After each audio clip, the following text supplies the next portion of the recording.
जय हिंद दोस्तों। Welcome to study norms. दोस्तों, आज की वीडियो के अंदर हम जेकेएसएसबी फीमेल सुपरवाइजर के स्पेशलाइजेशन पोर्शन के अंदर पॉवर्टी एंड अनएम्प्लॉयमेंट के एमसीक्यूज को डिस्कस करेंगे। तो आगे बढ़ने से पहले वीडियो को लाइक कर दो, वीडियो को दोस्तों के साथ शेयर कर दो और चैनल को सब्सक्राइब कर दो। तो चलिए शुरू करते हैं हम आज का सबसे पहला क्वेश्चन। सबसे पहला क्वेश्चन है the Rangarajan committee report 2014 estimated poverty on the basis of. 2014 में रंगराजन कमेटी रिपोर्ट आई, उसके हिसाब से पॉवर्टी को हम किस तरह से कैलकुलेट कर सकते हैं। दोस्तों, पहले क्या था, पहले होता था कि जिसको खाना कम मिलता था, ठीक है, बेसिक नीड्स कम मिलती थी, उसके हिसाब से उसको गरीब माना जाता था। लाइक कैलोरीज के हिसाब से कि अगर आप रूरल एरिया में रह रहे हैं तो आप 2400 कैलोरीज से अगर कम खा रहे हो तो आप गरीब हो। अगर आप अर्बन एरियाज में रह रहे हो तो 21,000 कैलोरीज से कम आपका इंटेक है तो आप क्या हो, गरीब हो।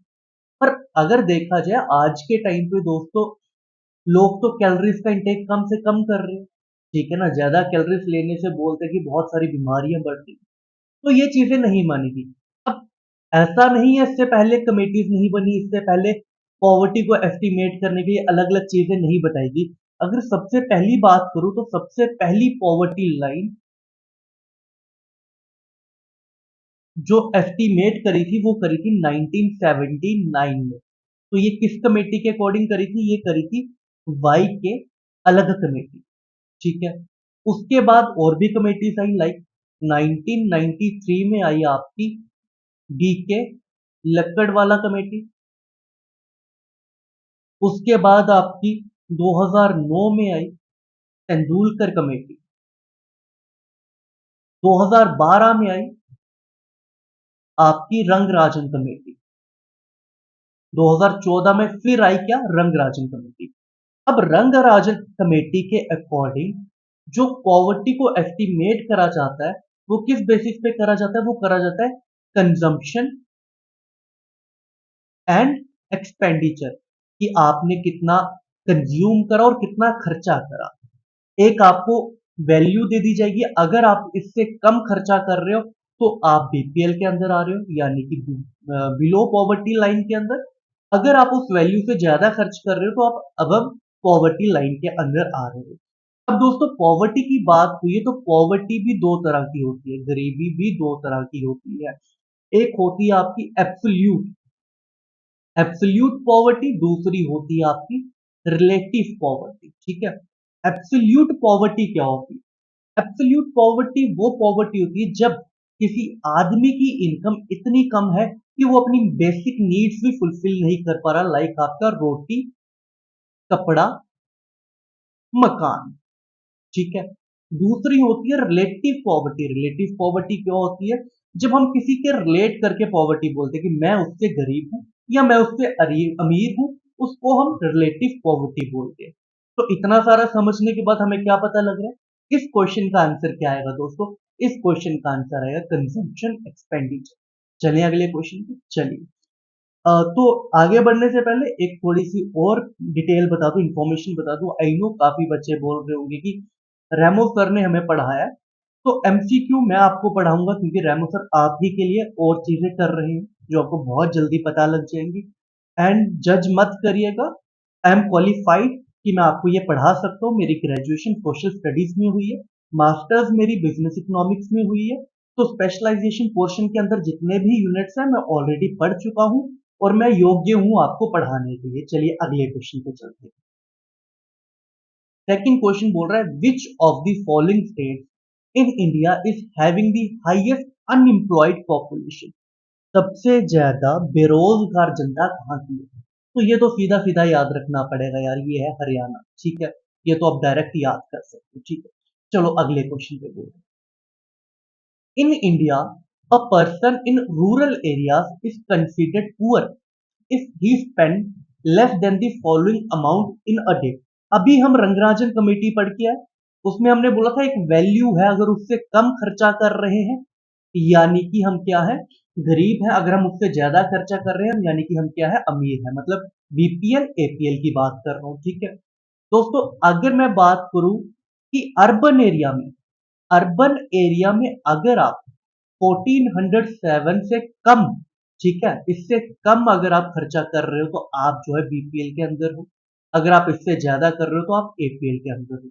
यहीं पे रूरल की अगर मैं बात करूं दोस्तों, तो रूरल में अगर आप 972 रुपए से कम खर्चा कर रहे हो यानी आप बीपीएल में हो, बिलो पॉवर्टी लाइन। अगर आप इससे ज्यादा खर्चा कर रहे हो तो आप एपीएल में हो यानी कि अबव पॉवर्टी लाइन में हो। तो इस क्वेश्चन में हमें किस लिए पूछा गया? रूरल एरियाज के लिए पूछा गया है। तो रूरल एरियाज का कितना है? 972। तो ये आ गया 972 रुपीज से अगर आप कम पैसा खर्चते हो तो यानी कि आप बीपीएल में लाई कर रहे हो।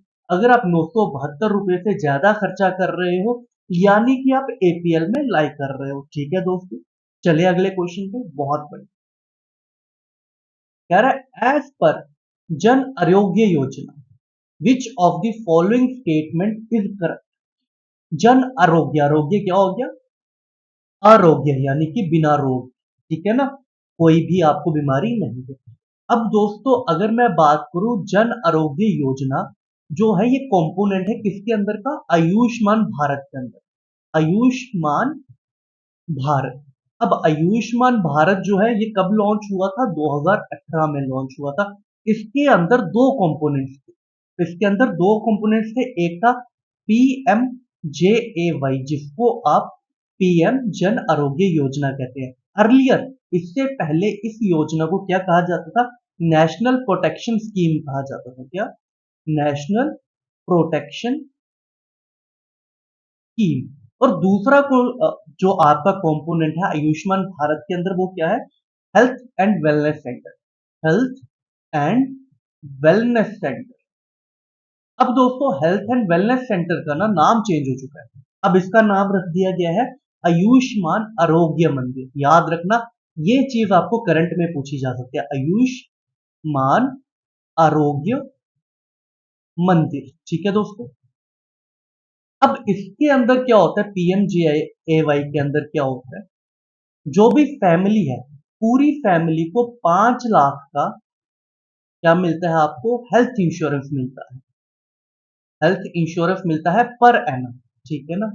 पूरी फैमिली को 5 लाख का हेल्थ इंश्योरेंस मिलता है। सपोज आपकी फैमिली में 4 जने हैं चाहे 5 जने हैं तो आपको 5 लाख का ही पूरी फैमिली के लिए क्या मिलेगा? हेल्थ इंश्योरेंस दोस्तों मिलेगा दोस्तों। अब दोस्तों एक चीज और पढ़ लेते हैं कि पहले हम क्वेश्चन देख लेते हैं कि क्वेश्चन के अकॉर्डिंग क्या बोलता है। हेल्थ इंश्योरेंस ऑफ 5 लाख पर फैमिली मेंबर। पर फैमिली मेंबर की बात कही गई नहीं सर, आपने बोला है कि पूरी फैमिली को ही 5 लाख मिलता है यानी कि हेल्थ इंश्योरेंस ऑफ 5 लाख पर फैमिली इज गिवन, यानी कि सेकंड ऑप्शन आपका आंसर आ जाएगा। अब दोस्त एक चीज और पढ़ लेते हैं कि ये जो पैसा है 5 लाख रुपए ये देता कौन है, ठीक है ना। इसकी फंडिंग कहां से होती है? अगर मैं फंडिंग की बात करूं तो हम इधर कलर चेंज कर लेते हैं थोड़ा सा। तो दोस्तों 60-40 यानी कि 60% जो है आपका कौन देगा? Central government. और 40% जो है स्टेट गवर्नमेंट देगी। बट ये भी किस केस में? जो है सारी states, all states and UTs with own legislature. अगर उधर विधानसभा और विधान परिषद है, लेजिस्लेटिव असेंबली अगर वहां पे है तो वहां पे क्या चलेगा? 60-40 का रेशो चलेगा। पर यही चीज चेंज हो जाती है रेशो में 90-10 की। किसके लिए? नॉर्थ ईस्ट स्टेट के लिए, नॉर्थ ईस्ट स्टेट्स के लिए, जे एंड के लिए, हिमाचल प्रदेश के लिए, उत्तराखंड के लिए, ठीक है दोस्तों। और 100% कॉन्ट्रीब्यूशन जो है सेंटर करती है किन स्टेट्स के लिए? जो यूटीज हैं without legislature. Without without legislature जैसे कि हमारा लद्दाख, हमारी जे एंड के यू है यूटी विद लेजिस्लेचर है। यहाँ पे असेंबली होती है, यहाँ पे सीएम होता है। बट लद्दाख में सीएम नहीं होता, वहां पे एडमिनिस्ट्रेटर होता है, ठीक है दोस्तों। फंडिंग का क्या हो गया? 60-40 है ऑल स्टेट्स, जितनी भी स्टेट्स है, और यूटी विद ओन लेजिस्लेचर जिनका उनका अपना लेजिस्लेचर है, जिनके सीएम होते हैं। बट एक्सेप्शन क्या है? 90-10 का रेशो किनके लिए? नॉर्थ ईस्ट स्टेट्स के लिए है, जे एंड के लिए, हिमाचल प्रदेश के लिए और उत्तराखंड के लिए है। और 100% सेंटर किसमें कंट्रीब्यूट करती है, जहां पे स्टेट कोई भी कंट्रीब्यूट नहीं करती है, यूटी कंट्रीब्यूट नहीं करती, यूटी विदाउट लेजिस्लेचर, यानी कि लद्दाख की मैं बात कर रहा हूं। चले आगे, बहुत बढ़िया। बोल रहा है disguised unemployment is commonly seen in which of following. अब डिसगाइज्ड अनएम्प्लॉयमेंट होता है, तो दोस्तों ये एक ऐसी अनएम्प्लॉयमेंट होती है जो होती तो है बट दिखती नहीं है, हिडन होती है। क्या होती है? हिडन होती है। सपोज ये एक खेत है, ठीक है, एक एग्रीकल्चरल फील्ड है जहां पे एक फैमिली काम करती है, ठीक है। अब फैमिली में पहले कितने लोग थे? 4 लोग थे, और 4 लोग इनफ थे इस फील्ड में काम करने के लिए। अब फैमिली बढ़ के 6 मेंबर्स की होगी, और 6 के 6 यहाँ पे आके काम कर रहे हैं। तो दोस्तों ये जो 2 एक्स्ट्रा फैमिली मेंबर्स हैं, क्या इनका काम करना जरूरी है? क्योंकि ऑलरेडी 4 बंदे वहां पे इनफ थे। जो 2 लोग वहां पे आए हैं, वो हो या ना हो उनसे कोई फर्क नहीं पड़ने वाला, उससे प्रोडक्टिविटी इंक्रीज नहीं होने वाली, क्योंकि प्रोडक्टिविटी उतनी की उतनी ही रहेगी, ठीक है ना। अगर इतने से लैंड से अगर मैं बात करूं, 2 टन 2 टन कोई भी राशन निकल रहा है, तो इधर मैं चाहे 4 बंदे लगा लूं, चाहे 5 लगा लूं, चाहे 10 निकालू, ये 2 टन का 3 टन नहीं होगा, वो उतने का उतना ही रहेगा। इसको क्या बोला जाता है? डिस्गाइज्ड अनएम्प्लॉयमेंट कहा जाता है, ठीक है दोस्तों। तो ये कहां पे देखने को मिलती है सबसे ज्यादा? एग्रीकल्चर में। लाइक एक फैमिली है, उनका एग्रीकल्चर फील्ड है, ठीक है, अपना उनका खेत है। अब पहले उधर 4 मेंबर्स थे, जैसे हमने पढ़ा, उसी फील्ड में काम कर रहे थे, अब 10 मेंबर हो गए, उसी फील्ड में काम कर रहे हैं। क्या वो जो 5 एक्स्ट्रा बंदे हुए, उनकी जरूरत थी उस फील्ड में, उस खेत में? नहीं थी, क्योंकि पहले भी प्रोडक्शन उतनी हमें मिल रही थी। तो इसको डिसगाइज्ड अनएम्प्लॉयमेंट कहा जाता है। चलिए अगले क्वेश्चन पे। बहुत बड़ी, विच of the following estimates poverty in India? India की पॉवर्टी को कौन एस्टिमेट करता है? तो दोस्तों ये करता है आपका नीति आयोग। अब नीति आयोग के बारे में थोड़ा सा पढ़ लेते हैं। सबसे पहली बात कि नीति की फुल फॉर्म क्या है, डायरेक्ट एग्जामिनर आपको क्वेश्चन में पूछ सकता है। तो याद रखना, national institution for transforming India. Transforming India, ठीक है दोस्तों। अब जो पॉवर्टी एस्टिमेट करती है वो है नीति आयोग टास्क फोर्स। एक फोर्स है अलग से, टास्क फोर्स, वो जो है एस्टिमेट करती है। और वो डाटा कहां से लेती है कैलकुलेट करने के लिए? जितना भी डेटा है वो लेती है एनएसएसओ से, ठीक है ना। एनएसएसओ से यानी कि national sample survey office. National sample survey office से आपके घर आते हैं ना पूछने की कितने लोग हैं आपके घर में, कितने एम्प्लॉयड है, कितने अनएम्प्लॉयड है। एनएसएसओ डेटा लेता है। अब टास्क फोर्स जो है, नीति आयोग टास्क फोर्स है, वो डेटा किससे ले लेती है? एनएसएसओ से ले लेती है। फिर वो कैलकुलेट करती है कि कितनी गरीबी है इंडिया के अंदर। तो दोस्तों नीति आयोग की शुरुआत कब हुई? तो नीति आयोग की शुरुआत हुई 2015 से। उससे पहले क्या होता था? उससे पहले होती थी प्लानिंग कमीशन, ठीक है ना। मोदी जी आए, मोदी जी ने प्लानिंग कमीशन को खत्म करा और नीति आयोग को लेके आ गए। और उसके बाद अगर बात करें कि इसका चेयरमैन कौन होता है, तो याद रखना नीति आयोग का चेयरमैन हमेशा पीएम ही होता है, ठीक है। तो इस टाइम कौन है? नरेंद्र मोदी जी ही हैं जो इसके चेयरमैन है, ठीक है दोस्तों। अब आपसे एक और क्वेश्चन पूछ लेता, अब यहां तक पहुंचे ही है तो, एनएसएसओ जो है किस मिनिस्ट्री के अंदर आता है? तो याद रखना मोस्पी के अंदर। किसके? मोस्पी के अंदर। अब मोस्पी की फुल फॉर्म क्या है? Ministry of statistical and programme implementation. चलिए दोस्तों, under MNREGA scheme how many days guaranteed work is given by the state? अब मनरेगा है क्या? Mahatma Gandhi national rural employment guarantee act है ना, जहां पे क्या होता है, गारंटी मिलती है किसके लिए? 100 दिन का रोजगार। एड भी आती थी ना पहले पहले, 100 दिन का रोजगार, है ना। तो ये वही है, 100 दिन का रोजगार। अब ये किसको मिलता है? तो दोस्तों रूरल एरियाज में जो फैमिली होती है, उनके एडल्ट, उनका जो एडल्ट बंदा होता है एक, उसको ये स्कीम मिलती है, ठीक है ना। उसको ये एम्प्लॉयमेंट मिलता है। यानी कि अगर ऑप्शन में देखें 100 days to every eligible individual, नहीं बिल्कुल नहीं। 100 days to one adult in each family in rural area, ठीक है, कि 100 दिन का रोजगार एक एडल्ट को हर एक फैमिली में से जो कि रूरल एरियाज में रहते हैं, बिल्कुल सही बात है, ठीक है दोस्तों। अब मनरेगा की बात करें, मनरेगा को पहले नरेगा कहा जाता था, ठीक है ना, national rural employment guarantee act कहा जाता था, ठीक है दोस्तों। तो किस मिनिस्ट्री के अंदर आता है? ये आता है मिनिस्ट्री ऑफ रूरल डेवलपमेंट के अंदर आता है। और जितना भी काम होता है सारा का सारा अनस्किल्ड होता है। लाइक आपके गांव में जो छोटे मोटे काम होते हैं कि एक तालाब बना दिया, कुछ कुछ बना दिया, ये सब जो काम है वो मनरेगा के तहत ही होते हैं। चलिए आगे, अगले question. Which of the following unemployment is time lag between the job when an individual is searching for a new job or is switching between the job? बोला जा रहा है कि ऐसा कौन सा अनएम्प्लॉयमेंट होता है जो कि टेम्पररी होता है जब एक आदमी जॉब को स्विच करता है दूसरी जॉब में। तो दोस्तों याद रखना, इस जॉब टाइप को बोलते हैं frictional job unemployment, sorry, frictional unemployment. ये टेम्पररी टेम्पररी अनएम्प्लॉयमेंट होता है। अब इसमें होता क्या, सपोज मैं एक आदमी हूं, ठीक है, तो मैं पहले कर रहा था ए कंपनी में जॉब, ठीक है, एक कॉर्पोरेट वर्ल्ड में ए कंपनी में जॉब कर रहा था। अब मेरे को ए कंपनी में जॉब करना पसंद नहीं आ रहा भाई, मुझे जॉब चेंज करनी है, मेरे पे प्रेशर बनाया जा रहा है, ठीक है ना, वर्क कल्चर अच्छा नहीं है, तो मैं क्या करूंगा, जॉब को छोड़ दूंगा। अब जॉब छोड़ने के बाद दोस्तों मेरे को बी कंपनी ज्वाइन करनी है, बट इसके बीच में कुछ तो टाइम गैप होगा ना, कुछ टाइम तो लगेगा मेरे को।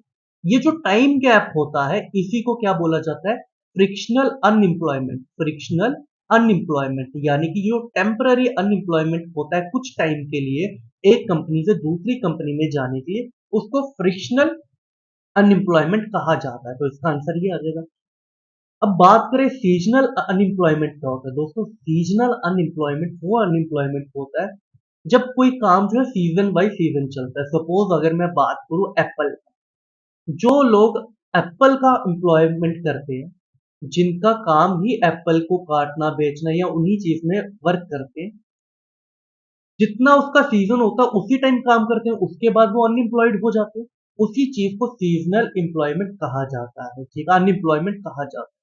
तीसरा आ रहा है एडुकेशनल अनएम्प्लॉयमेंट। अब एडुकेशनल अनएम्प्लॉयमेंट क्या होता है, जो लोग एडुकेटेड होते हैं बट उनको जॉब नहीं मिल पाती, या फिर वो अंडर वैल्यू जॉब कर रहे होते हैं, ठीक है, जिनको एजुकेशनल क्वालिफिकेशन बहुत ज्यादा है बट उनको सैलरी अपनी क्वालिफिकेशन के हिसाब से नहीं मिल रही, ठीक है ना, अंडर वैल्यू है, उसको भी एजुकेशनल अनएम्प्लॉयमेंट कहा जाता है, ठीक है दोस्तों।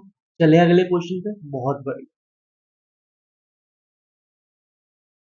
How many percentage of population in India lives below the poverty line as per the 2011 census? 2011 census से पॉवर्टी लाइन से नीचे कितने लोग रह रहे हैं? तो दोस्तों ये स्टैटिक डाटा है, याद रखना है। 21.9% लोग पूरे इंडिया में गरीबी रेखा से नीचे हैं। अगर इसमें भी बात करूं दोस्तों, 25.7% जो है वो रूरल एरिया से है, रूरल पॉपुलेशन है, और 13.7 जो है ये अर्बन पॉपुलेशन है जो गरीबी रेखा से नीचे है, ठीक है दोस्तों। चलिए आगे। If new computers are being installed in a computer and some employees are fired from the job due to lack of computer knowledge, then what kind of unemployment would it be called? Disguised unemployment अभी हम पढ़ के आए, ये तो नहीं हो सकता, ठीक है दोस्तों। सीजनल हमने अभी पढ़ के आए, ये नहीं हो सकता। वॉलेंट्री होता है कि भाई साहब हमने खुद ही काम नहीं करना, हमने खुद बेरोजगार होके बैठ जाना है, तो ये भी नहीं है। तो इसका आंसर क्या आ जाएगा, इसका आंसर आ जाएगा स्ट्रक्चरल अनएम्प्लॉयमेंट। अब स्ट्रक्चरल अनएम्प्लॉयमेंट क्या होता है दोस्तों, देखो, सपोज हमें किसी चीज की जरूरत है, सपोज हम बात करते हैं हमें टाइपिस्ट की जरूरत है, ठीक है ना। अब दोस्तों टाइपिस्ट की जॉब के लिए बंदे के पास स्किल तो होनी चाहिए ना, टाइप करने की। अगर स्किल नहीं है तो वो कैसे होगी, ठीक है ना। जो चीज स्किल चाहिए उस काम करने के लिए वो स्किल नहीं है, तो उस चीज को हम स्ट्रक्चरल अनएम्प्लॉयमेंट बोलते हैं। सपोज पहले एक कंपनी थी, उधर कंप्यूटर इंस्टॉल नहीं थे, वहां पे क्या चलता था, हैंड रिटन काम चलता था। अब क्या हो गया, वहां पे आगे कंप्यूटर। अब लोग जो है जिनको कंप्यूटर चलाना नहीं आता, तो उनको तो निकालना ही पड़ेगा ना, क्योंकि हैंड रिटन काम तो बंद हो गया। तो उसी चीज को हम स्ट्रक्चरल अनएम्प्लॉयमेंट कहते हैं, ठीक है दोस्तों। जहां पे स्किल की कमी होती है, जहां पे जो स्किल चाहिए होती है वो बंदे के पास स्किल नहीं होती, उसको हम स्ट्रक्चरल अनएम्प्लॉयमेंट कहते हैं। चलिए आप, which of the following is और cause of poverty in India? India में गरीबी का कारण क्या है? ये तो बहुत आसान सा क्वेश्चन है, ठीक है ना, ये तो देखते ही पता कर लो। बोल रहा है कॉलोनियल एक्सप्लॉयटेशन, अंग्रेजों ने राज करा, ठीक है, सोने की चिड़िया होता था इंडिया, है ना। हिंदुस्तान हमारा सोने की चिड़िया होता था, सब कुछ लेके लूट के चले गए। सही बात है, इससे तो गरीबी आई ही आई, बिल्कुल सही बात। अनएम्प्लॉयमेंट, लोग बेरोजगार है। बेरोजगार है तो पैसा नहीं कमा पाएंगे, पैसा नहीं कमा पाएंगे तो गरीबी ही आएगी, तो सही बात है।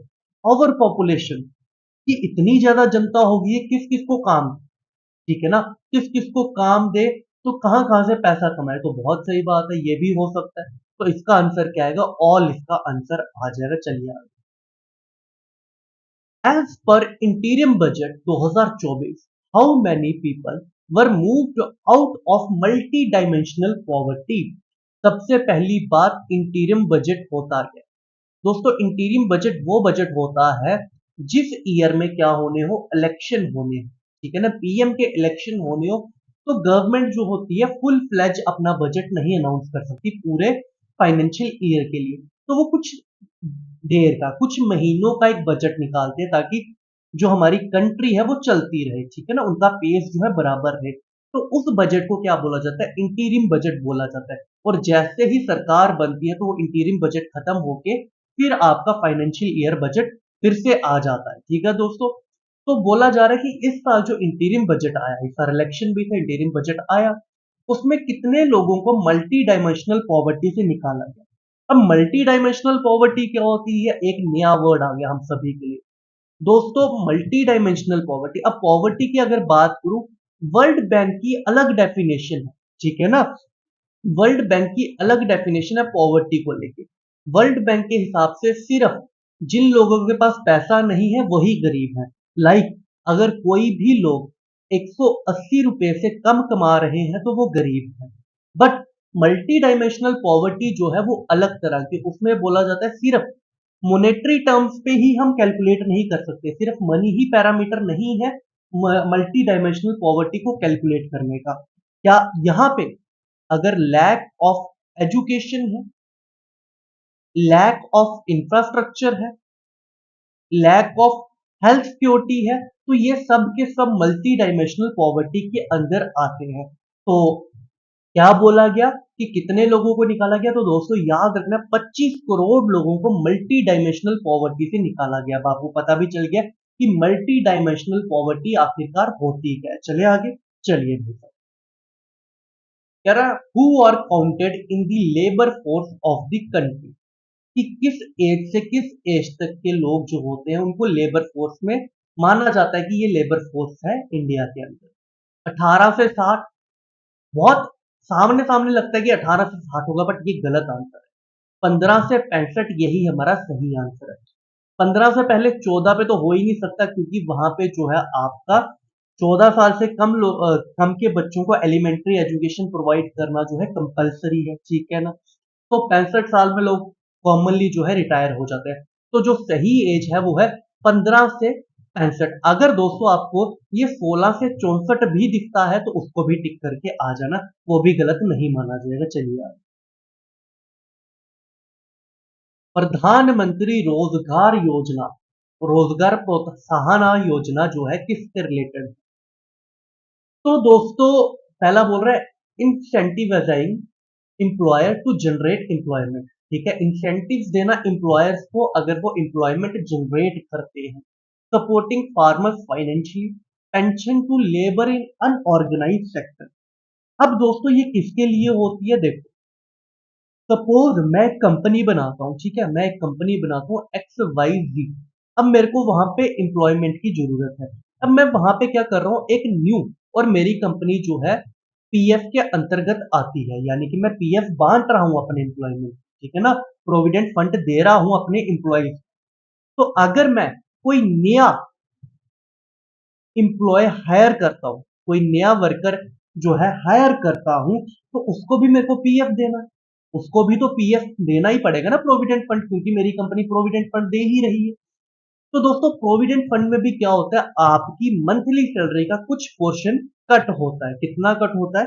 12% जो है आपकी सैलरी से कट होता है, और 12% जो है आपका इंप्लॉयर देता है। यानी कि 12% किससे कट होता है?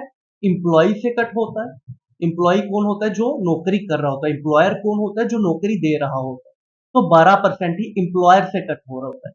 अब 12% में भी दोस्तों 3.69% जो है वो करता है ईपीएफ के लिए। किसके लिए? ईपीएफ के लिए। और बाकी 8.33% जो है वो करता है ईपीएस के लिए। ठीक है, ईपीएस के लिए। अब ये योजना के अंतर्गत, प्रधानमंत्री रोजगार योजना के अंतर्गत, अगर आप कोई नए एम्प्लॉय को हायर कर रहे हो, जो इसका 8.33% है ना, ये एम्प्लॉयर को नहीं देना पड़ेगा। ये कौन देगी? सेंट्रल गवर्नमेंट देगी। सेंट्रल गवर्नमेंट देगी। तो इसको क्या बोला जाता है? प्रधानमंत्री रोजगार प्रोत्साहन योजना। ठीक है दोस्तों, समझ आ गई चीज की। तो इसके अकॉर्डिंग इसका आंसर क्या आएगा? इंसेंटिव्स मिलते हैं किसको? एम्प्लॉयर को, अगर वो रोजगार को जनरेट करता है, एम्प्लॉयमेंट को जनरेट करता है। ठीक है ना, न्यू एम्प्लॉय आया, पीएफ तो उसको देना ही है। तो पीएफ में भी कैसे करता है? 12% एम्प्लॉय का करता है, 12% एम्प्लॉयर का करता है। आगे एम्प्लॉयर का 3.69 ईपीएफ के लिए करता है, और 8.33 जो है ईपीएफ के लिए करता है। अब अगर जो बंदा इस स्कीम के अंदर रजिस्टर्ड होगी, जो कंपनी इसके अंदर रजिस्टर्ड होगी, तो 8.33% जो है ईपीएफ में करता है, वो एम्प्लॉयर को नहीं देना पड़ेगा। वो कौन देगी? सेंट्रल गवर्नमेंट देगी। ठीक है दोस्तों, समझ आ गई। चलिए अगले question. The main objective of startup India scheme is. अब स्टार्टअप इंडिया स्कीम है क्या दोस्तों? तो स्टार्टअप इंडिया स्कीम ये है प्रोत्साहन देना किसको? जो हमारे न्यू एंटरप्रेन्योर है। ठीक है ना, एंटरप्रेन्योर है, जो ऐसे युवा हैं जो अभी नया नया अपना काम शुरू कर रहे हैं, स्टार्टअप कर रहे हैं। तो गवर्नमेंट चाहती है कि उनको कम से कम इंटरेस्ट पे क्या दिया जाए? लोन दिया जाए, सब्सिडाइज्ड लोन दिया जाए, ताकि उन पे बर्डन जो है कम से कम पड़ पाए, और वो जो है अपना कमा भी पाए, अच्छा उनका फ्यूचर भी अच्छा हो पाए। तो इसका क्या ऑप्शन है? To help senior citizen to earn livelihood? नहीं, to provide loans to new entrepreneur. बिल्कुल सही बात है, और यही हमारा आंसर आ जाएगा। चलिए अगले क्वेश्चन पे चलिए। What is the full form of PDS? अब पीडीएस क्या है दोस्तों? तो दोस्तों पीडीएस जो है ये है पब्लिक डिस्ट्रीब्यूशन सिस्टम। ठीक है, याद रखना क्या है ये? पब्लिक डिस्ट्रीब्यूशन सिस्टम जो है इसकी फुल फॉर्म है। अब पीडीएस होता क्या है? ये एक फूड सिक्योरिटी सिस्टम है। क्या? फूड सिक्योरिटी सिस्टम है। अब ये किस गवर्नमेंट के अंदर आता है? ये आता है ministry of consumer affairs. Ministry of consumer affairs, food and public distribution के अंदर जो है ये आता है। अब आपके जितने भी आपको राशन डिपो से डिपो वो राशन मिलता है ना, जो बीपीएल या एपीएल के अंदर आता है ना, तो वो जो है उसको वो पीडीएस के अंदर ही आते हैं, पब्लिक डिस्ट्रीब्यूशन स्कीम सिस्टम के अंदर ही आता है। ठीक है दोस्तों, आई होप आपको समझ आ गया होगा। तो इसका आंसर क्या है? Public distribution system. चलिए अगले question. Which of the following is the cause of unemployment in India? बेरोजगारी का कारण क्या है इंडिया के अंदर? Defects in educational system.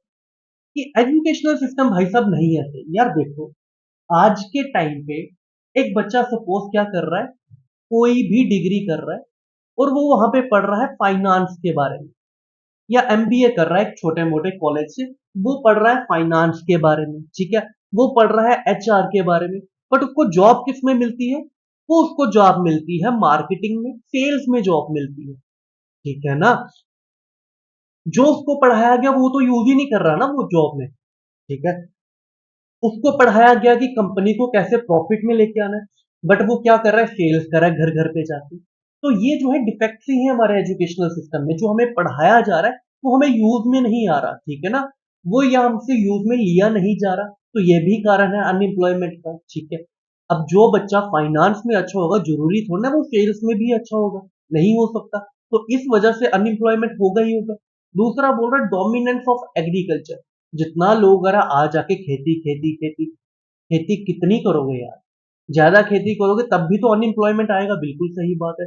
Over population, बहुत ज्यादा जनता होगी, किस किस को पॉपुलेशन वो देंगे, एम्प्लॉयमेंट देंगे, ठीक है ना।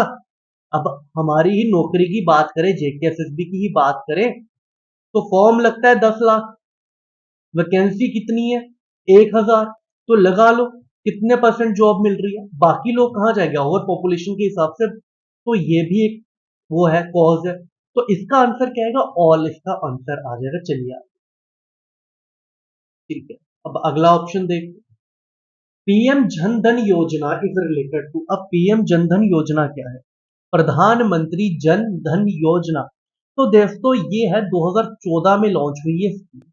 इसके तहत क्या बोला गया कि भाई साहब आपको अपने खाते खुलवाने हैं, जिसको आज के टाइम पे आपने फिर देखा होगा कि आपके गांव में या आपके बुजुर्ग लोग बोलते हैं मोदी का खाता है ना, मोदी के खाते में पैसे आएंगे, वो वही है, जन धन योजना ही है। या जिसको हम कभी कभार छोटा खाता भी बोल देते हैं बैंक में जाकर। अगर आप बैंक में जाते होंगे वहां पे दो खातों का जिक्र होता है, बड़ा खाता छोटा खाता। जो छोटा खाता क्या है एक्चुअल में, छोटा खाता है, अब जब आप बैंक खोलते हो वहां पे आपको कुछ ना कुछ पैसे जमा रखने पड़ते हैं, और ये जो होता है जीरो बैलेंस अकाउंट होता है, जीरो बैलेंस अकाउंट। अगर आपके अकाउंट में कोई पैसा नहीं है यानी कि जीरो है, तो भी आपको कोई भी इंटरेस्ट नहीं लगेगा। बट आपके जो बाकी अकाउंट होते हैं, अगर उसमें मिनिमम बैलेंस नहीं होता, सपोज 2000 से कम होता है, तो आपको इंटरेस्ट लगना शुरू हो जाता है, जीरो बैलेंस होगा।